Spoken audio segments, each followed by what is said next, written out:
अस्सलाम वालेकुम नाज़रीन, मैं हूं डॉक्टर मसूद परवेज़। आज का टॉपिक मुख्तलिफ है। कुछ दोस्त सुबह सुबह मेरे पास आ गए और आप मेरा ये चैनल देख रहे हैं इनोवेटिव पाकिस्तान। कहते हैं ना, यक न शुद्ध दो शुद्ध। तो आज वही है कि दोनों बंदे जो हैं वो ऐसे थे कि मेरा दिल किया कि इनके कमेंट्स और इनकी राय यूट्यूब पे डाली जाए, क्योंकि मेरे लिए दोनों एक्सट्रीमली इम्पोर्टेंट थे। अब दोनों का टॉपिक मुख्तलिफ है। मेरे बाएं तरफ बैठे हैं डॉक्टर साहब और दाएं तरफ बैठे हैं अरसलान साहब। अब ये जो डॉक्टर साहब हैं ये 36 किताबों के मुसन्नफ़ हैं और दाएं तरफ जो बैठे हैं ये 3 फैटनिंग फार्म के मालिक हैं, जहाँ पे ये कट्टा फार्मिंग जिसको कहते हैं, फरवा करना का फैटनिंग फार्म उसका, ये वहाँ से ये जानवर लेके उनको मोटा करते हैं और आगे रायमंड में जो एक्सपोर्टर बैठे हुए हैं गोश्त के, बीफ के, उनके ज़रिए बाहर बेचते हैं गोश्त को और मुल्क की इकॉनमी में अपना पार्ट प्ले करते हैं। जो ऐसा बंदा जो मुल्क की इकॉनमी पार्ट प्ले करे वो मेरे लिए बहुत इंपॉर्टेंट है, चाहे वो 5 जमातें पास ही क्यों ना हो, क्योंकि उसने कुछ ना कुछ तो किया ना, कुछ डॉलर लाया। लेकिन बाकी जितने लोग हैं जो वेले फिरे और सिर्फ बातें करते हैं, उनके लिए उनको चाहिए कि अपने गिरबान में झांकें कि हम क्या कर रहे हैं। और मेरे लिए ये इस तरह के लोग, मैं उनकी तह दिल से मशकूर होता हूँ कि चलें यार, ये बंदा जो है इसने इकॉनमी में कुछ पार्ट प्ले करी। अगर सारे ऐसे कर लें तो मेरा ये ख्याल है कि वो दिन दूर नहीं है जब ये मुल्क ना सिर्फ अपने पाँव पे खड़ा होगा बल्कि दूसरों को भी उंगली पकड़ के खड़ा करने के काबिल हो जाएगा। क्या आपको नहीं पता कि एक वक्त था जब पाकिस्तान ने जापान को कर्जा दिया, दूसरे मुल्कों को कर्जा दिया करता था? क्यों? मुल्क तो यही था, ज़मीन भी यही थी, सारा कुछ यही था, पॉलिसी नहीं थी। सोच विचार उस वक्त था, पॉलिसी अच्छी थी, अब पॉलिसी नहीं है। तो मैं छोटा सा इनसे इंटरव्यू करता हूँ। पहले मैं अरसलान साहब को दावत देता हूँ। अरसलान साहब, ये बताएं कि आप मेरे पास कैसे पहुँचे, क्यों मजबूर हुए कि अब सुबह सुबह आप रात की ड्यूटी करके आए हैं जी। रात की ड्यूटी करके सुबह सुबह आप मेरे पास 8 बजे लाहौर पहुँचे हुए थे। तो बताएं कि ऐसी क्या मजबूरी आपको दरपेश आई? जी अस्सलाम वालेकुम। मैं जी पहले सब तो पहला वीडियो डॉक्टर साहब ਦੀਆਂ फेसबुक ਤੇ ਵਗੈਰਾ YouTube ਤੇ ਵੇਖਦਾ ਰਿਹਾ ਤੇ ਮੇਰੇ ਦਿਲ ਨੇ ਗਵਾਹੀ ਦਿੱਤੀ ਹੈ ਕਿ ਬੰਦੇ ਕੋਲ ਜਾਣਾ ਚਾਹੀਦਾ, ਚੈੱਕ ਕਰਨਾ ਚਾਹੀਦਾ, ਜਾ ਕੇ ਮਾਲੂਮਾਤ ਲੈਣੀ ਚਾਹੀਦੀ ਆਪਣੇ ਕਾਰੋਬਾਰ ਦੇ ਬਾਰੇ। ਕਿਉਂਕਿ ਪਹਿਲੇ ਅਸੀਂ ਫਾਰਮਿੰਗ ਦਾ ਕੰਮ ਕਰਦੇ ਪਏ ਹਾਂ, 3 ਸ਼ੈੱਡ ਦਾ ਸਾਨੂੰ ਜ਼ਿਕਰ ਕੀਤਾ ਹੈਗਾ ਤੇ 3 ਸ਼ੈੱਡ ਸਾਡੇ ਕੋਲ ਕੱਟਿਆਂ ਦੇ ਤੇ ਬੱਚਿਆਂ ਦੇ ਹੈਗੇ ਨੇ। ਅਸੀਂ ਉਹਨੂੰ ਖਲ ਲੱਗੇ ਪਾਉਂਦੇ ਪਏ ਕਿ ਜਿਵੇਂ ਇੱਕ ਬੰਦਾ ਦੇਸੀ ਘਿਓ ਖਾਂਦਾ, ਇੱਕ ਬੰਦਾ ਡਾਲਟਾ ਘਿਓ ਖਾਂਦਾ। ਹੁਣ ਦੇਸੀ ਘਿਓ ਵਾਲਾ ਬੰਦਾ ਡਾਲਟੇ ਦਾ ਮੁਕਾਬਲਾ ਤਾਂ ਨਹੀਂ ਕਰ ਸਕਦਾ, ਕਿਉਂਕਿ ਡਾਲਟਾ ਤੇ ਆਮ ਘਿਓ ਹੈ। ਦੇਸੀ ਜਿਹੜਾ ਆਪਾਂ ਘਰ ਰੇੜਕਦੇ ਹਾਂ ਦੁੱਧ ਦੇ ਨਾਲ ਬਣਾਈਦਾ, ਇੱਕ ਬੰਦਾ ਉਹ ਖਾਂਦਾ ਪਿਆ। ਫਰਕ ਤੇ ਇਸ ਤਰ੍ਹਾਂ ਹੈਗਾ ਹੋਣਾ। ਜਿਵੇਂ ਇਹ ਖੱਲ ਹੈਗੀ ਏ, ਜੈਤੂਨ ਦੀ ਖੱਲ ਹੈਗੀ, ਜੈਤੂਨ ਦਾ ਕੁਰਾਨ ਪਾਕ ਦਾ ਜ਼ਿਕਰ ਫਰਮਾਇਆ ਹੈਗਾ, ਜ਼ਿਕਰ ਕੀਤਾ ਹੈਗਾ ਜੈਤੂਨ ਦਾ। ਤੇ ਇਸ ਕਰਕੇ ਜੈਤੂਨ ਦੀ ਖੱਲ ਜਿਹੜੀ ਹੈਗੀ ਏ ਫਾਇਦੇਮੰਦ ਹੈਗੀ ਏ। ਇੱਕ ਮਾਰਕੀਟ 'ਚ ਨਵੀਂ ਆਈ ਹੈਗੀ ਏ, ਕਿਸੇ ਨੂੰ ਇਹਦੇ ਬਾਰੇ ਬਹੁਤ ਕਮ ਪਤਾ ਹੈਗਾ। ਦੂਸਰੀ ਖੱਲ ਇਸਤੇਮਾਲ ਕਰਦੇ ਪਏ ਸੀ ਅਸੀਂ, ਵੀਡੀਓ ਡਾਕਟਰ ਸਾਹਿਬ ਦੀ ਵੇਖੀ। ਹੁਣ ਇਹ ਖੱਲ ਮੈਂ ਲੈ ਕੇ ਚੱਲਣਾ, ਏਜੰਸੀ ਲਈ ਹੈ ਬਲਕਿ TRM ਦੀ ਵੀ ਜੋ ਵੰਡਾ ਹੈਗਾ ਇਹਨਾਂ ਦਾ, ਤੇ ਬਾਕੀ ਇਹ ਖੱਲ ਹੈਗੀ ਇਹਨਾਂ ਕੋਲ, ਇਹ ਖੱਲ ਦੀ ਵੀ ਏਜੰਸੀ ਲਈ ਹੈ। ਇਹ ਹੁਣ ਕੰਮ ਸ਼ੁਰੂ ਕਰਨੀ ਹੈ ਇਨਸ਼ਾਅੱਲਾ, ਅੱਲਾਹ ਪਾਕ ਕਰਮ ਕਰੇਗਾ। ਬਾਕੀ ਇਹਦਾ ਫਾਇਦਾ ਹੈਗਾ ਜੀ ਬੜਾ, ਜਿਵੇਂ ਦੇਸੀ ਘਿਓ ਦਾ ਫਾਇਦਾ ਹੈ ਇਵੇਂ ਜੈਤੂਨ ਦੀ ਖੱਲ ਦਾ ਫਾਇਦਾ, ਕਿਉਂਕਿ ਇਹਦੇ ਵਿੱਚ ਤਕਰੀਬਨ 10 ਤੋਂ 12 ਪੁਆਇੰਟ ਤੇਲ ਵਿੱਚ ਹੈਗਾ ਇਹਨਾਂ ਦੇ। ਦੂਸਰੀ ਖੱਲ ਜਿਹੜੀ ਹੁੰਦੀ ਹੈ ਤੇਲ ਘੱਟ ਹੁੰਦਾ, ਭੇਣੀ ਪੈਂਦੀ ਹੈ। ਇਹ ਭੇਣ ਤੋਂ ਬਗੈਰ ਪਾਣੀ ਚਾਹੀਦੀ ਡੰਗਰਾਂ ਨੂੰ। ਇਹ 'ਚ ਇਜ਼ਾਫਾ ਡੰਗਰ ਜਿਹੜਾ ਵਜ਼ਨ ਦੇ ਵਿੱਚ ਵੀ ਤੇ ਵੈਸੇ भी जानवर खुश होकर खाते हैं। ठीक है। ये जो है ना TRM नहीं TMR है असल में, TMR टोटल मिक्स राशन, यानी इसको इस्तेमाल करने से बाकी किसी चीज़ की ज़रूरत नहीं पड़ती। खल डालनी है तो आपने मोटा करने के लिए डालनी है जी। तो जैसे आप रोटी खा लें साथ में हलवा खा लें तो फिर हलवा जो है वो खल है और बाकी रोटी जो है वो TMR है। तो चलें, आप कोई और तो मैसेज नहीं देना चाहते तो मैं अब चल जाता हूँ डॉक्टर साहब के साथ। डॉक्टर साहब, आप बताएं कि आप तो माशाल्लाह खुद बहुत मुहक्किक हैं और किताबें लिखी हैं, एक ना दो, 36 किताबों को आपने तहरीर किया है, तो आपके लिए तो मेरी अट्रैक्शन नहीं होनी चाहिए थी, तो आपको किस चीज़ ने मजबूर किया मेरे पास आने को? अस्सलाम वालेकुम रहमतुल्लाहि व बरकातहू। बहुत शुक्रिया डॉक्टर साहब। वो कहते हैं ना, इल्म वाले को इल्म वाले की कदर होती है। आपके जो माशाल्लाह यूनिक बिजनेस आइडियाज़ हैं तो वो बहुत ज़बरदस्त थे। और मेरी आदत है कि मैं कहते हैं ना वो बंदे से ज़रूर मिलता हूँ जो अच्छा और अप्रिशिएट करता हूँ उन्हें। यहाँ अप्रिसिएशन नहीं है पाकिस्तान में हमारी, ये बदकिस्मती हमारी। तो माशाल्लाह आपके बिजनेस आइडियाज़ बहुत ज़बरदस्त हैं, ख़ास तौर पे जो ये मल्टीग्रेन आटा है आपका। मैं अभी बात कर रहा था कि अगर किसी की शुगर लो हो जाए तो कहते हैं 1 चम्मच या 2 चम्मच चीनी के बजाय 2 चम्मच अगर आटा दे दें आप गंदम का, तो उसकी ज़्यादा वो जल्दी शुगर जो है ना अप हो जाएगी। और लोग समझते हैं जी, आम जो मतलब पेशेंट हमारे पास भी अब आते हैं। माशाल्लाह मेरी किताब है डायबिटीज़ कैन बी रिवर्स, शुरू खात्मा मुमकिन है। लोग कहते हैं डॉक्टर साहब हम तो चीनी खाते नहीं हैं, हम तो चाय में भी चीनी फीकी पीते हैं। लेकिन वो रोटी खाते हैं, नान खाते हैं, और ये एक रोटी या नान में 6 से 7 चम्मच चीनी के बराबर शुगर है। और कई कहते हैं हम ब्राउन ब्रेड खाते हैं, और ब्राउन और दर हकीकत ये है उसमें भी इतनी शुगर है। सबसे बड़ी मामूली सा फर्क होता है। डॉक्टर साहब से मैं 19-20 का फ़र्क कह सकते हैं हम। डॉक्टर साहब से मैं ये कह रहा था कि 2 बड़े फैक्टर्स हैं जो गंदम का आटा और चावल, इसका सब्स्टिट्यूट होना चाहिए कोई। डॉक्टर साहब को मैंने कहा था और उन्होंने बड़ी सी बात की कि पैकेट पड़ा हुआ है ये मल्टी ग्रेन का, ये इसमें आटा मतलब गंदम का आटा नहीं है और बाकी और बहुत सारी चीज़ें हैं। देखिए अगर माशाल्लाह अगर आप देखें, अगर आपके बड़े नानियाँ दादियाँ कभी याद हो आपको कि वो घरों में मकई की रोटी भी पकाते थे, बाजरे की भी बनाते थे, मिस्सी रोटी भी बनाते थे, और इसकी वजह से वो सेहतमंद थे लोग। तो बात यह है कि मल्टीग्रेन अल्लाह ताला ने बहुत सारी चीज़ें दी हैं, खाली गंदम और चावल तो नहीं है। तो 3 ज़्यादा ख़तरनाक जो चीज़ें हैं ना कि इनसे बचना चाहिए मैं समझता हूँ। और डॉक्टर साहब का बहुत अच्छा प्रोडक्ट है। और सबसे बड़ी बात है, अगर कोई समझे महंगा है, और किसी ने कहा सेहत से आगे कोई चीज़ नहीं है ना। कहते हैं कि सेहत 1000 नेमत। एक नबी से ने अल्लाह से दुआ की, अल्लाह मियाँ अगर तुझसे अगर एक दुआ मांगी जाए तो क्या मांगा जाए, तो जवाब आया सेहत। बहुत अहम बात, सेहत से जिस्मानी नहीं रूहानी सेहत भी होनी चाहिए। और मैं माशा जो मेरी बुक्स हैं उनमें मैंने दोनों पे मैंने बात की है। मैंने कहा कि जिस्मानी सेहत भी बड़ी ज़रूरी है और रूहानी सेहत भी ज़रूरी है। तो अगर आप एक सेहतमंद जिस्म होगा तो आप अच्छे सर्वाइव कर सकेंगे।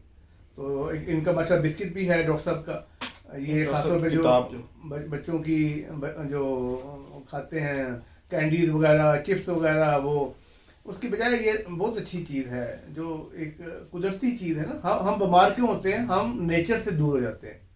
ये देख लें, फास्ट फूड देख लें, ये सॉफ्ट ड्रिंक्स देख लें, ये इंसान को कैंसर तक लोगों को हो रहा है। अल्लाह ताला माफ़ करे। ये सब अब तो सब पहले तो अवेयरनेस नहीं थी, अब देखें अब डॉक्टर बहुत सारे और लोग भी इस पे आ रहे हैं, कहते हैं कि इसको छोड़े। खासतौर बच्चे जो है ना, हार्मोनल चेंज हो रही है बच्चों में, अल्लाह ताला माफ़ करे। जी बिल्कुल ऐसा है कि डॉक्टर साहब आप भी मेरे से इत्तेफाक करेंगे कि सबसे बड़ा प्रॉब्लम ये है कि हम चाय बिस्किट के साथ, केक के साथ और ऐसी चीज़ों के साथ खा रहे हैं। आपको पता है कि ये किस घी से बनते हैं? बल्कि घी वो होता ही नहीं है, वो उसको कहते हैं RBD। ये वो है जो पाम ऑयल का वेस्ट होता है, यानी वो ग्रीस जो नीचे बच जाती है। अब ये आम नॉर्मल जो बॉडी टेम्परेचर उस पे ये जम जाती है। आपने बिस्किट खाया, उसमें RBD, क्योंकि RBD से उसकी क्रिस्पीनेस तो बढ़ जाती है लेकिन आपकी सेहत का बेड़ा गर्क कर देती है, क्योंकि वो जैसे ही पेट में जाएगी, हजम होगी, तो खून की नालियों में वो जमना शुरू हो जाती है और हमारे यहाँ हार्ट और इस तरह के प्रॉब्लम इस वजह से आते हैं। अब आप इसकी डिटेल जो है वो RBD, uses of RBD oil, या RBD की डेफिनेशन आप नेट से ले लें। मैं अगर यहाँ करूँगा तो वीडियो बहुत लंबी हो जाएगी, फिर आपको पता चलेगा कि ये हम क्या खा रहे हैं।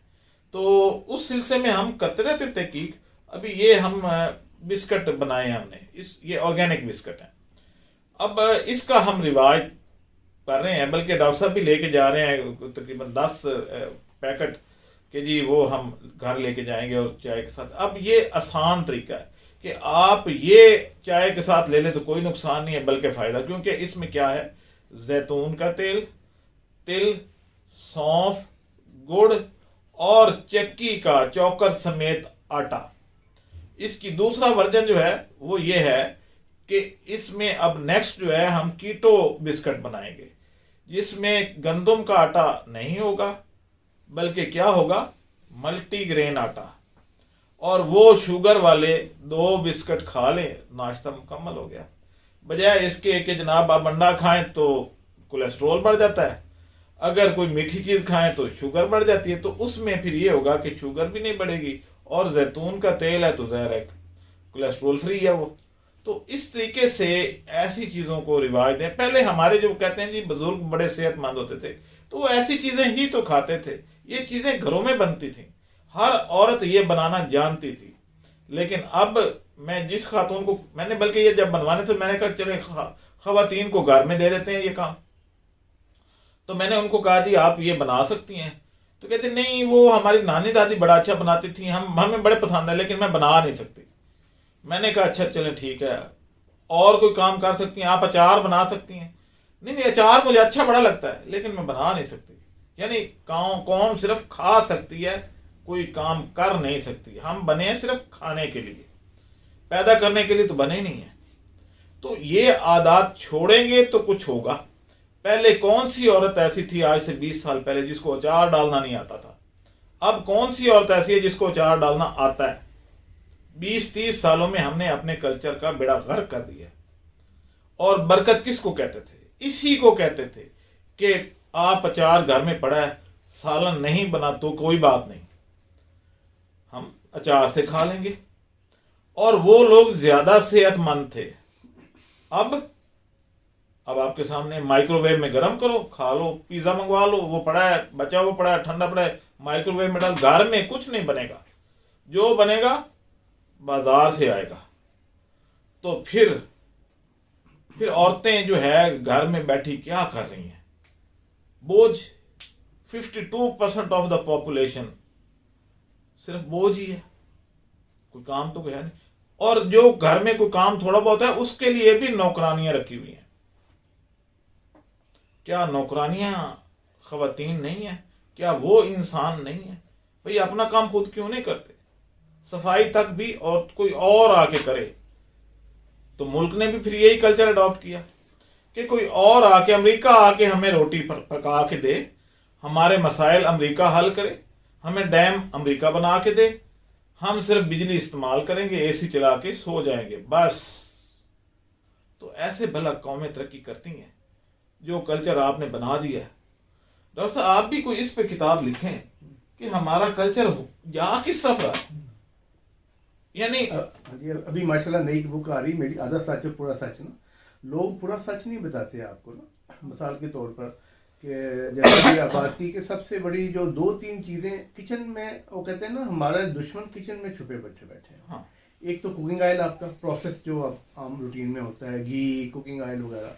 और जैसे आप माशाल्लाह जैतून का तेल भी बना रहे हैं और निकाल रहे हैं, तो मैं समझता हूँ 3 चीज़ें अगर बीबियाँ अगर यही कर लें ना, जैसे मैं मोटी बात कहता होता हूँ, अगर मर्द अपने गुस्से पर काबू पा लें तो हमारे घर जंतुमा बन सकते हैं, ख्वातीन अपनी ज़बान पे काबू पा लें तो हमारे जंतुमा बन सकते हैं। तो मैं समझता हूँ कम से कम बिस्मिल्लाह ख्वातीन ये करें कि या जैतून का तेल या देसी घी या फिर जो सरसों का तेल, सरसों का तेल भी हम निकालते हैं माशाल्लाह। हाँ। तो मैं समझता हूँ चले देसी की तो मुश्किल है, महंगा है, चले ये 2 तो आप कर सकते हैं माशाल्लाह, वो आपसे उनको मिल सकता है। इस पे शिफ्ट हो जाए मैं समझता हूँ, तो आपकी ज़ात पे एहसान नहीं, आपकी आने वाली नस्लों पे भी एहसान होगा। आप बच्चों को क्या दे रहे हैं? फास्ट फूड दे रहे हैं आप उनको सॉफ्ट ड्रिंक दे रहे हैं, और छोटे छोटे बच्चों के किडनी फेल हो रहे हैं, छोटे छोटे बच्चों को हार्ट के मसले बढ़ रहे हैं, छोटे बच्चों को कैंसर हो रहे हैं। पहले सुनते थे ना कभी कोई बच्चा जी उससे कैंसर हो गया, अब छोटे बच्चों को हो रहे हैं। तो बड़ा मेहरबानी सिर्फ अपनी, जैसे डॉक्टर ने बात की कि ख्वातीन का क्या काम है, अगर 4 पैसे अल्लाह ने आपको दिए तो अल्लाह का शुक्र अदा करें और आप काम करेंगी। बाद एक्सरसाइज में जिम में जाती हैं, फिर आप इट इज़ बेटर देन घर के काम करें, ठीक है ना। तो आपकी देखें ख्वातीन ज़्यादा टची होती है अपनी सेहत के लिए ना। तो मैं समझता हूँ उसके लिए ज़रूरत है कि जो आप ख़ासतौर पे जो आपकी ये चिकन है, ये बहुत बड़ी बीमारी है, आपको पता है, हार्मोनल चेंज आ रहे हैं बच्चों में उसकी वजह से। तो अपनी सेहत का खुद ख्याल करें। जैसे मैंने अर्ज़ की थी पहले कि एक नबी ने अल्लाह से पूछा कि मैं एक दुआ करें तो कौन सी करें, फरमाया गया सेहत। सेहत हजार नेमत है। मेरी माशा इसके ऊपर भी बुक है, लोगों ने बड़ी पसंद की। हाँ, सेहत है तो सब कुछ है। ये डॉक्टर साहब ने मुझे अभी गिफ्ट किया है। ये जो भी नई किताब लाते हैं मुझे गिफ्ट ज़रूर करते हैं। तो ये अभी मैंने पढ़ी नहीं है, अभी क्योंकि आई है, मैं इसको पढ़ के तो इंशाल्लाह इससे भी कुछ इस्तिफादा हासिल करूँगा। इसकी बैक साइड पे जो इनकी बाकी किताबें हैं वो भी हैं। तो इसका मतलब ये नहीं कि मैं इनकी कोई एडवर्टीजमेंट कर रहा हूँ, जो हकीकत है वो तो बयान करनी है। चले, मैं अगर एडवर्टीजमेंट भी करूँ तो मेरे ख्याल में तालीम हासिल करना कोई बुरी बात तो नहीं है ना। आप इनकी शऊर बेदार करें और इनको पढ़ लें। तो आखिर पे मैं ये बात करूंगा कि डॉक्टर साहब ने एक अपनी गुफ्तगू में एक बड़ी अहम बात कर दी है। आपको तो शायद ना खटकी हो, लेकिन मुझे खटकी है। औरतों की एक खामोश रहने का कोई ट्रेनिंग प्रोग्राम अरेंज करें, घर सारे ठीक हो जाएंगे, लड़ाइयाँ ख़त्म हो जाएंगी। ज़बान पे कंट्रोल नहीं कर पाती, मसला ये है जिसकी वजह से घर बर्बाद होते हैं। औरत अगर एक लतीफ़ा सुना दूं आपकी बात को करते हुए, एक वो बीबी गई किसी बुजुर्ग के पास ना कि मेरा खावन मुझे तंग करता है या मारता है, कोई तवीज़ दे दे। उन्होंने एक तवीज़ दे दे, कहते जब भी खावन आए ना तो आपने अपनी दाढ़ के नीचे रख लेना, जो मर्जी के आपने उतना दबाना। आपने हफ्ते बाद आई, पीर साहब आपकी तो, बाबा जी आपकी तो तवीज़ ने बड़ा काम किया है। देखिए खावन मर्द जो ना, मर्द वो वाली बात है डॉक्टर साहब, मर्द पैदाइश से लेके आखिरी जो फटा होता है ना, नहाने वाला, मरने तक, वो उसके दिल में एक ही चीज़ होता है, दूसरों के लिए, पहले माँ बाप के लिए कुर्बानियाँ, फिर बीवी बच्चों के लिए कुर्बानियाँ, उनका क्या बनेगा। तो बात है कि उनको बाहर से बेचारे खप के आते हैं, तो फिर वो अगर बदतमीजी औरत करेगी तो मर्द फिर क्या करे। ठीक है ना। तो मकसद है कि दोनों की ताली दोनों से बचती है। जहाँ मर्दों के लिए भी ज़रूरत है, जैसे मेरी माशा 2 किताबें आपको बताओ ख़वातीन की तरबियत के ऊपर भी आ गई हैं, औरत का जन्नत में जाना आसान है और जनती औरत। तो देखिए हम सब ने आगे जाना है। मैं समझता हूँ औरत अगर एक यहाँ तक आ गया, मैं डॉक्टर से एक वीडियो देख रहा था अरब मुल्क की ना, जैसे कहा गया अगर अल्लाह के बाद किसी को सैदा जायज़ होता है तो जायज़ होता है औरत को खामन को सैदा करते। मैंने एक वीडियो देखी अरब, वो औरत वीडियो उस प्रोग्राम में ना, टॉक में, वो उसके पाँव चूम रही खामन के। तो बात है, किसी ने बड़ी अच्छी बात की कि आप कहते हैं बाद मरने के बाद कदर करने का फायदा कोई, डॉक्टर साहब जिंदगी में कदर करें। वैसे मैंने तो अपने घरों को जन्नतनुमा बना सकते हैं, हकीकत है। अगर मैं समझता थोड़ी थोड़ी तब्दीली पैदा कर लें मियाँ बीवी, और देखिए आप बच्चों को क्या दे रहे हैं।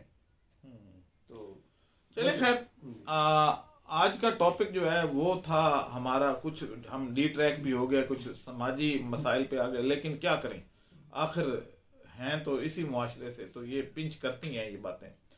तो ये है कि अब हम इसकी जो ऑर्गेनिक बिस्किट की है, ये बड़े लेवल पे इसकी मार्केटिंग करने जा रहे हैं कि अपने बच्चों को सेहतमंद बनाएं। हम स्कूलों में भी टीचरों को कहेंगे कि बच्चों को वो कैंडी, अब मसला ये है कि स्कूलों में भी टक शॉप्स बनी हुई हैं और वहाँ से वो स्कूल के मालिक को कमीशन जाता है, तो वो टक शॉप को प्रमोट करता है और वहाँ गंदी मंदी चीज़ें रख के, तो यही होता है कि जी बच्चे ये ले लें, और ज़ाहिर है वो टक शॉप ने आगे किराया दे भरा होता है और काफ़ी बेनिफिट दे रहा होता है उस स्कूल के मालिक को, तो इसलिए वो इसको ना करें। लेकिन ये है कि हम टीचरों को कहेंगे कि आप ये बच्चों को ये करें, या वालिदैन खुद अपने तय फैसला करें कि उन्होंने ये इस तरह की बबल गम खानी है, उससे सेहत बनेगी, या ये जैतून के बिस्किट से सेहत बनेगी। फैसला आप खुद करेंगे। अब मुझे ਇਹ ਵੀ ਦੱਸ ਦਿਓ ਕਿਸੇ ਨੇ ਲੈਣਾ ਹੋਵੇ ਵੰਡਾ ਜਾਂ ਖੱਲ, ਤੁਹਾਡੇ ਕੋਲ नहीं आ सकते तो चीचा वतनी ਸਾਡੇ ਕੋਲ ਲੈ सकते हैं। अच्छा, ये जो हमारे हैं अरसलान साहब, इनकी चीचा वतनी में ये डीलरशिप लेने आए हुए हैं, तो ये बड़ी अच्छी बात इन्होंने याद दिला दी कि भाई आप हमारे से चीचा वतनी से भी आप ये खल वंडा और दीगर अशिया वहाँ से ले सकते हैं। अब मुझे इजाज़त दीजिए, अल्लाह हाफिज़।